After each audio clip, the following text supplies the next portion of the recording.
Hi everybody, my name's Han and I'm still on my Berserk kick. But this time, instead of a fan theory, I feel like doing a little bit of character analysis on best girl herself, Schierke. There seems to be a little bit of disagreement on how her name's pronounced. I'm gonna go with Schierke because the SCH thing kind of suggests like a German origin, and German names that end in E kind of make an sound. Kind of like that one famous mustache with the philosopher growing out of it, Nietzsche. So yeah, that's what I'm going with. And getting back on topic, normally child characters in like other media are kind of annoying and not very likable. But Miura kind of has a knack for making really good, interesting, deep characters that are likable. So I guess Isidro's there to kind of pick up the slack for the annoying child character role, and he does a good job of it. We first meet her as she's scoping out Griffith from the point of view of a bird, where she takes note that Griffith is not the savior that everyone seems to think he is. And Guts' crew meets her as a shadowy figure where she saves Casca, Farnese, and Isidro from some trolls after Isidro fails to kill one, and there's like 30 more lying in wait. Schierke then creates a magical barrier to keep the trolls from doing the horrible things that trolls in the Berserk universe do. And after that, she uses another spell to make a hair shotgun or something to make the trolls run away. As a reward, Isidro trips and accidentally molests her, because, you know. And she understandably gets a little bit pissed and turns him into slightly more of a monkey than his natural state of monkeydom. So this introduction gives us the impression that she's a very powerful mage, and she's willing to help those in need, but it seemed that she felt like she was superior to non-mages, and because of that, my first impression of her was that she was not going to be the type of character that I would like. It really felt like she was going to end up being that type of arrogant, I'm better than you, so deal with it kind of character that nobody likes, but luckily Mira didn't go in that direction with her. We come to find out that she lives in a mystical tree house in a forest that's normally unreachable to regular mortals, alongside of her teacher Flora and a bunch of magical golems that act as servants, friends, and security guards for them. Guts' group managed to find the treehouse and, with the help of Casca, learn how to defeat the golems, which slightly impresses Schierke. Flora decides to invite them into the treehouse, and next we get the first panel where Schierke starts to become endearing, at least to me, where she introduces herself, and we see that despite her awesome skills, she's kind of shy, awkward, and is easily embarrassed around new people, which I hate to admit, but I kind of share those traits, so that might be why I like her so much. Next, the group gets introduced to Flora herself. There was a man accompanying Guts' group in search of Flora in order to request her help with a troll infestation at his village. Flora tells him that she's too old to do it herself, but her apprentice Schierke will help him. She also convinces Guts' group to go along with them with the promise that she will suppress the brand on Guts and Casca, so the spirits and monsters won't be drawn to them. We get a panel where Schierke's not too pleased that she has to work with all these strangers, but her mistress insists, so she shyly greets everyone, alongside an adorable shot of her not wanting any part of Isidro's obnoxious bullshit. Later, we get a scene where Schierke catches Isidro trying to spy on Farnese and Casca in the bath, so she ties him up, I guess, with magic, and this sets up kind of a funny man, straight man dynamic between Isidro and Schierke. And although Isidro's more annoying than funny most of the time, the back and forth between him and Schierke is usually pretty entertaining. I'll give it that. Next, Schierke hands out some magical weapons to the group in order to help fight the trolls. The crew sets out, and we get a panel where Schierke is annoyed that she can't do this on her own, and that she has to deal with all these new people that she sees as nuisances. This, however, is the reason why Flora is having her work with others, so she can learn to count on others as allies and friends, and so she can learn to be friends and allies to them too. They get to the village only for the villagers to see Schierke as a little girl pretending to be a mage, which feeds into her understandable disdain for normal people. On top of that, the local priest sees mages as evil heretics and would refuse her help even if he did think she was real. The priest feels that all needs to be done is to pray the trolls away, which incidentally is equally as effective as praying the gay away. And that sets up an interesting scenario for Farnese to get a perspective on her past self and to see how she's grown, but that's a topic for another video. We then get to see Schierke take charge and formulate a plan to destroy the trolls, and also show off another spell from her arsenal where she can use strands of her hair wrapped around the fingers of her comrades in order to telepathically stay in contact with them and oversee the operation. This is also really important to Guts' growth as a character in that he's not only accepting the help of others in combat, but letting a little girl he just met act as his commanding officer. Isidro is the only one not cool with it, of course, and Schierke then scouts out the village to formulate the plan, only to be pelted by rocks from a couple of hateful children. This saddens her, but she doesn't retaliate in any way. Luckily, Guts shows up to scare the kids away, and this is another hint to who she is as a person. It's clear that she was hurt by the hate that the kids show for her, but she understands that the hatred comes from a place of fear and indoctrination, and how it's not really their fault. Schierke senses that the church in the center of town was built in a place that was sacred to the spirits. She then gets thoughts of anger towards the Holy See and the villagers who would build their church over that sacred place. And on top of that, demonize the people who were in tune with the nature spirits. She has a very understandable sense of apprehension in helping these people, and Guts flat out tells her that she should call it quits if her heart's not in it. But she decides to continue for Flora's sake. This also gives insight into how she feels about Guts. She sees him as an ill-mannered and insecure, and refuses to believe that her fate could be intertwined with his. The battle begins, and the villagers run to the church for shelter, while Schierke stands on the roof, coordinating the battle and preparing to cast a barrier spell to keep the trolls out. The priest, however, is having none of it. With him still seeing her as evil, he makes it up to the roof in order to interfere with her spell, and Schierke at this point is in a trance while casting and can't stop him. This is where Farnese's sub-arc comes into play, where she must confront the priest representing her dogmatic former self and convince him that Schierke is in fact protecting the village and that his religion isn't the answer to everything. Schierke finishes her incantation, and we get some beautiful panels of her summoning the elemental spirits of the cardinal directions. The trolls that made it into the church were incinerated, and the barrier was completed. Seeing this, the priest finally accepted that Schierke's magic was real, and her intentions were pure. Upon seeing the power of her magic, Guts remarks that she's one hell of a girl. The village is then attacked by a giant penis-headed Shrek, and a weird frog horse thing called a Kelpie. Guts and Serpico attempt to hold them off while Schierke prepares an even stronger spell. Once she casts the spell, however, she becomes totally possessed by the water spirit. This ends up succeeding in washing away all the monsters, but it also washes Farnese and Casca away with them.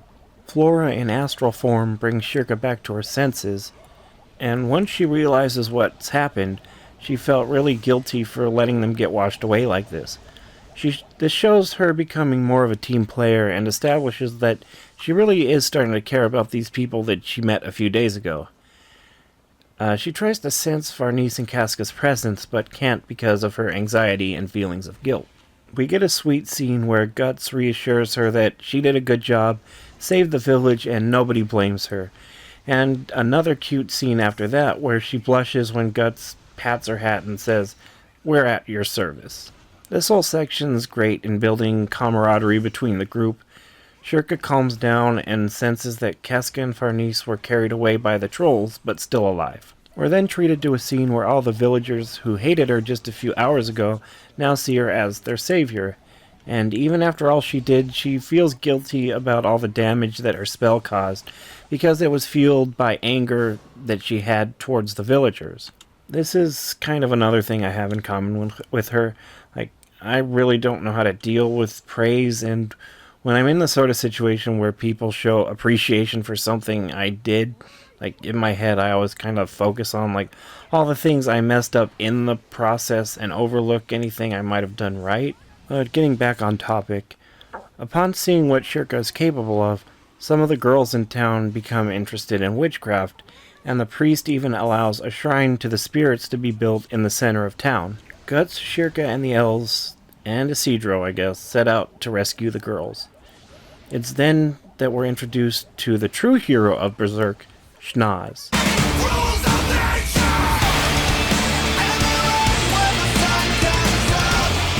So the rescue mission begins. We find out just how horrible it is to be a woman captured by trolls, and I'm not going to show any of that for obvious reasons. A bunch of important stuff happens, but it doesn't really pertain to Schierke, so I'm going to be skipping over it. After peace finally returns to the village, Flora, alongside her old buddy and pal Skull Knight, realize that her forest home is under attack by Griffith's army of apostles. Flora thinks of Schierke as she realizes that her death is imminent, and Schierke senses that something is wrong. Next, Ivalera and Farnese praise Schierke again, and like before, she really can't deal with it and downplays her role in the group's recent success. They make it back to the forest only to find the treehouse bathed in flame. Schierke's distressed and unable to use her magic in her mental state. They find Flora engulfed in flames, where she tells Schierke to get the Berserker armor and get it on Guts immediately. Schierke bursts into tears, seeing her mistress dying in such a terrible way, and we get one of the saddest panels in the entire series, where Schierke laments the fact that her peaceful life with Flora and the golems is coming to an end, and that she doesn't think she can go on without her. This is where she learns that this group of people whom she thought of as nuisances just a little while ago is going to be her new family. Once Guts gets the armor, he goes absolutely nuts on the apostles, and everything looks like it's coming up Millhouse. That is until they realize that Guts has totally lost control, and his body is taking massive damage despite the armor holding it together. This makes Schierke feel really guilty again, even though this was literally her only hope. She feels responsible for Guts' condition, and that she needs to snap him out of it. She gets a vision of Flora where she voices her insecurities, and Flora reassures her that she's a lot more capable than she thinks she is, and that helping Guts will be the thing that will help her become a true master. Guts continues to fight, and his body is falling apart even more. Schierke decides to go into astral form to try to reach Guts in his berserk state. As she starts to get through, she sees fragments of Guts' memories, including the eclipse. Schierke yells to Guts, reminding him of who he is, and that his purpose is to protect Casca. Guts regains control, and a fire apparition of Flora appears. We then get a couple of touching pages where Flora tells Schierke that she's done well and that she needs to move on and forge her own path. Schierke then gives her a tearful thank you, and we get to see a beautiful illustration of Flora and Schierke having a picnic with the golems, with the text saying, "Goodbye, my sunshine." I'm not crying. My eyes are just sweating, okay? It's really hot in here.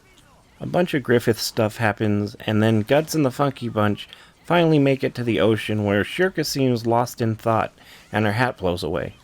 It lands at Guts' feet, and he gently puts it back on her head. Schierke notices that something's wrong with Guts, and he tells her that the armor's really been taking its toll. It's caused blurred vision and numbness in his fingers. Schierke gets interrupted from her important duty of bopping Isidro on the head when Farnese tells her that she wants to learn magic from her.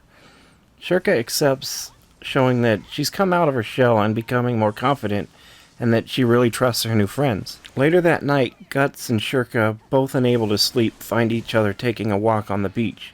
They have a heartfelt discussion about how Schierke takes things too seriously and that she's always worrying about everyone except herself, and how that will make her age way too quickly. She then acts tough by saying that magically inclined people don't have to worry about that stuff, because death isn't really the end, it's just an emergence into a new great existence.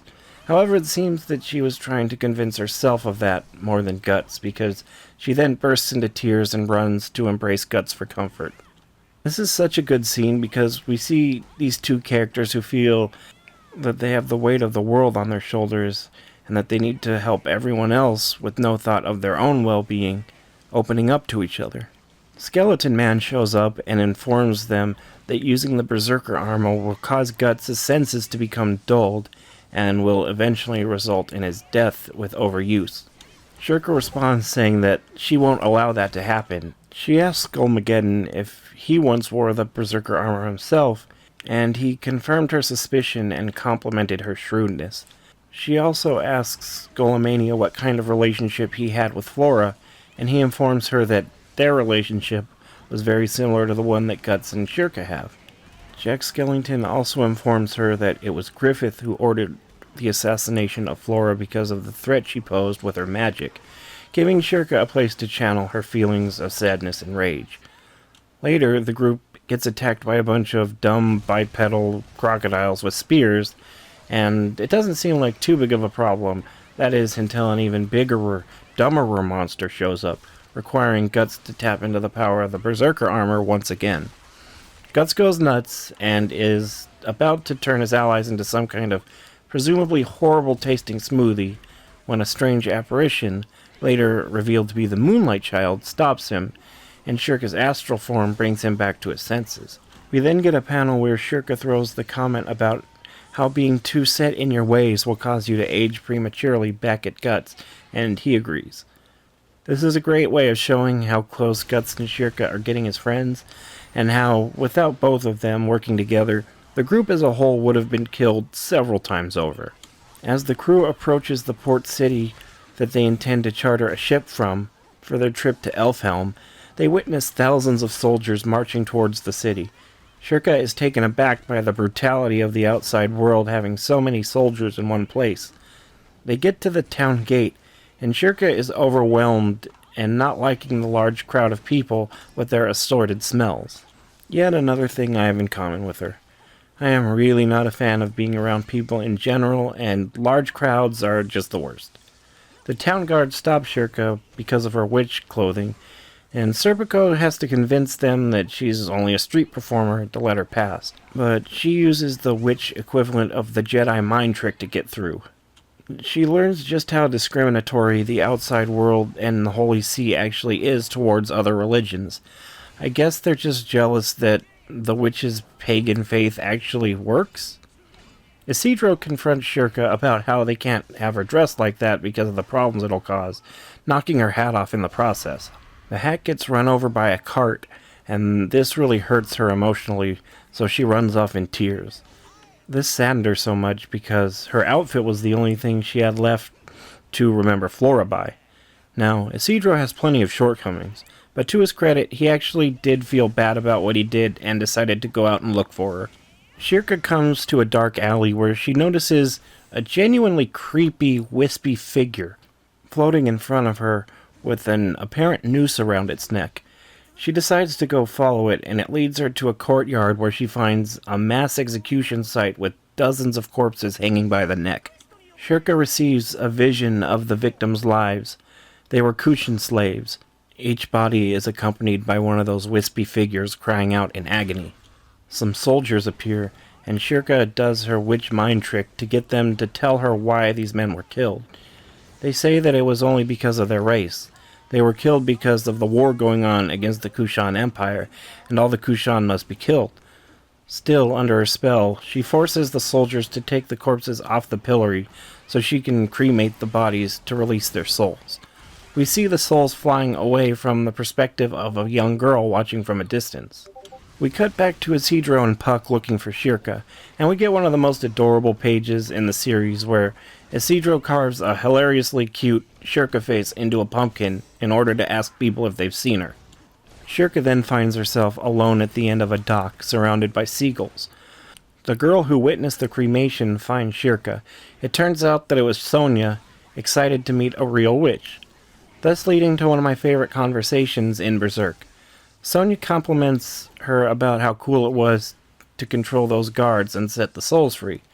Schierke is still unable to deal with praise and blushes, and downplays her skills yet again. They go into a long conversation about what it's like to not fit in, as Sonia tells her own variant of the ugly duckling fairy tale, using it as a metaphor on how Griffith, represented by a hawk, saved Sonia's people, represented by ducks, and represented herself as a kite, the bird destined to be by the side of the hawk. even working in her jealousy of Princess Charlotte by making her the princess of the ducks. She tells Schierke that the kite was the only one who could share the same sky as the hawk. She then adorably inserted Schierke into the story as an owl, and remarked on how alike they are as outsiders and that they should be friends. Shyly, the owl agreed. Sonia asks Schierke if she has anyone who understands her, and Guts comes to her mind. Sonia and Ivalera accuse her of being in love, and Schierke kind of freaks out and almost pets a seagull to death in embarrassment. Some child slaves come running, trying to escape from some former pirates turned slave traders. Schierke decides to use her magic to stop them. She uses a spell to immobilize one of the slavers when Isidro rushes in, throwing a rock at his head. Sonia asks if he is the one that she was thinking about, and she gets a hard no. A battle then ensues, but I'm going to skip over it. Isidro, aided by Mule, are able to defeat the slavers. After the fight, Sonia invites Schierke to come with her and join the Neo Band of the Hawk. Schierke thanks her, but says she has a place to go back to. Sonia's sad, but accepts her decision. However, Sonia warns Schierke to get out of the city, and projects a vision of the future into Schierke's mind, and she sees a mountain of corpses and the city in flames. Isidro apologizes to Schierke for getting her hat crushed, and Schierke smiles and thanks him for coming to find her. Next, we cut to Guts and friends at a bar with Schierke embarrassed to show off her new clothes. A drunk staggers over and harasses the girls, spilling a drink on Schierke's dress in the process. Guts was having none of that, and decided to turn that man's nose into an innie, saying, "That's for staining our girl's nicest clothes." Schierke blushes at the thought of belonging and being called their girl. We then get a shot of her saying that, despite all the horrible stuff that she's been through, she can still smile. I think this is a good place to end it for now. Schierke's role in the story gets more important as time goes on, but this video was a lot more work than I'm used to doing for these things, and honestly, I don't get that many views, so it didn't really seem worth it to keep going that much longer. But hey, if this video gets any traction, I'll definitely go further into the story and maybe even make some videos like this on other characters. Who knows? So yeah, if you like the video, then please rate it and subscribe if you want some more. And I'm always looking for feedback on what you like about the videos, what you don't like, and just any way you think I can improve in making videos, because I know I'm not good at it. This is just kind of a hobby, but I definitely want to improve. So with all that out of the way, thanks for watching.